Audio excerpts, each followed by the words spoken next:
Welcome to This Explainer. Today we're diving into something incredibly profound. We're going to take a philosophical journey that connects a 12th century Chinese literary masterpiece directly to that deep, bone-tiring existential burnout so many of us feel today. We'll be looking closely at how the final moments of a legendary warrior monk actually offer the ultimate blueprint for modern midlife salvation. So, settle in and get ready to look inward as we explore the awakening of Zhishen. Okay, let's jump right into the heart of it with this famous final poem from our water margin character, Zhishen. Now you know him, right? He's this fierce, rough-around-the-edges guy, but his epic, chaotic journey ends quietly in a temple. While he's there, he hears the thunderous roar of the Qiantang River tidal bore. And this sound, it just triggers a massive, instantaneous spiritual awakening. He sits upright, lights some incense, and delivers this absolutely haunting realization. When the Qiantang River tidal bore arrives, today I finally know I am me. And what happens next is wild. Right after speaking those words, the text tells us he suddenly broke the golden rope and tore off the jade lock. And then, he simply passes away. But, and this is absolutely crucial, our source material asks us to look at this not as some tragic death. No, it's a triumphant, highly deliberate choice. Zhishen realizes he's just playing a character on the stage of the red dust.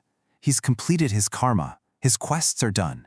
So he actively chooses to let that story character disappear, so his true unbound soul can finally transcend.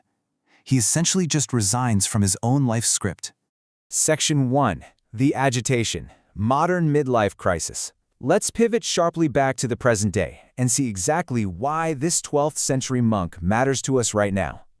You know that ancient poetic sorrow of having white hair 3,000 zong long? Well, it maps perfectly onto the sheer exhaustion of the modern professional. When we hit that wall of deep burnout, society is super quick to offer us what the author calls cheap salvation. You know exactly what I'm talking about, the psychological chicken soup, the endless doom scrolling for an illusion of escape. But the source material throws a bucket of ice water on that idea. It brutally contrasts this fake, pain-free illusion with the agonizing, heavy reality of genuine salvation.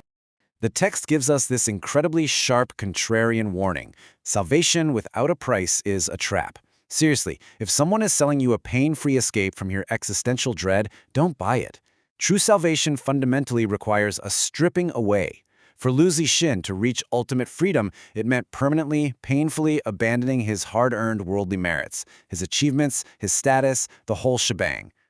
Section 2. Dissecting the metaphors, safe harbors or cages. Let's really break down the golden rope.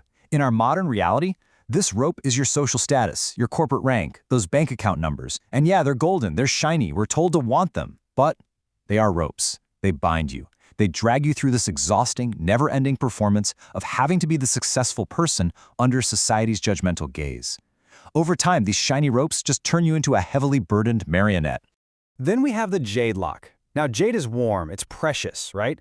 In today's terms, this is your real estate, your cars, those deeply nested layers of family and marital relationships. They are undeniably beautiful things to have. Yet, paradoxically, they serve as heavy, cold chains. They lock the entire radius of your life into a tiny, incredibly restricted space, anchoring you down so firmly that movement feels totally impossible.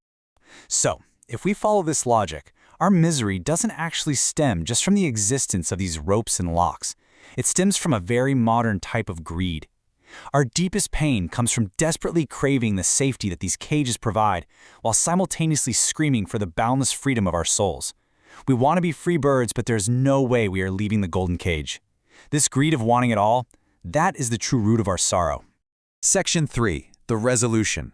Detachment versus engagement. To actually resolve this agonizing contradiction, the source presents a stark, unyielding binary choice. There's no comfortable middle ground here. On one side, we have active detachment, literally violently severing the ropes. On the other side, extreme immersion, sinking so deeply into the mud of everyday life that your resistance just ceases. And make no mistake, both of these paths demand an immense amount of philosophical courage. Let's look at active detachment first. This is the sheer agony of profound severance. It means you deliberately cut invalid social ties. You willingly face the total collapse of your carefully curated social circle. It means accepting a real drop in your standard of living. You are actively destroying your societal identity to rescue the authentic soul trapped underneath it all. It is brutal, but it is the direct path to finally being able to say, "Today I finally know I am me." But hey, what if you just can't bear to cut the ropes? That brings us to the second path, extreme immersion. If you're stuck in the mud of worldly obligations, then plant yourself deeply within it. Treat the exhausting tasks of providing for your family and maintaining your livelihood not as some awful burden, but as a dedicated spiritual practice. Stop fighting it, stop struggling. The profound insight here is that when you completely surrender to the heavy obligations, the pain of wanting to escape literally loses all its leverage over you. Section 4. The Awakening. Seeing the True Self. Ultimately, whichever path you choose, they're both an awakening experiment, exactly like Liu Zhishen's final moments.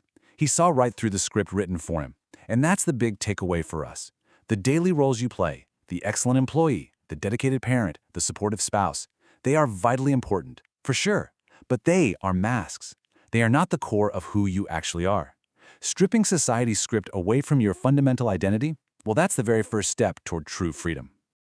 So I'm going to leave you with a haunting question straight from the text.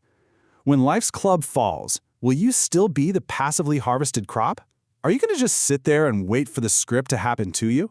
Or will you find the courage to either tear off your golden robes or dive so deeply into your reality that you finally take control? True salvation isn't far away. It's sitting right in front of you, the very moment you dare to look honestly at your own life script. Think about that today.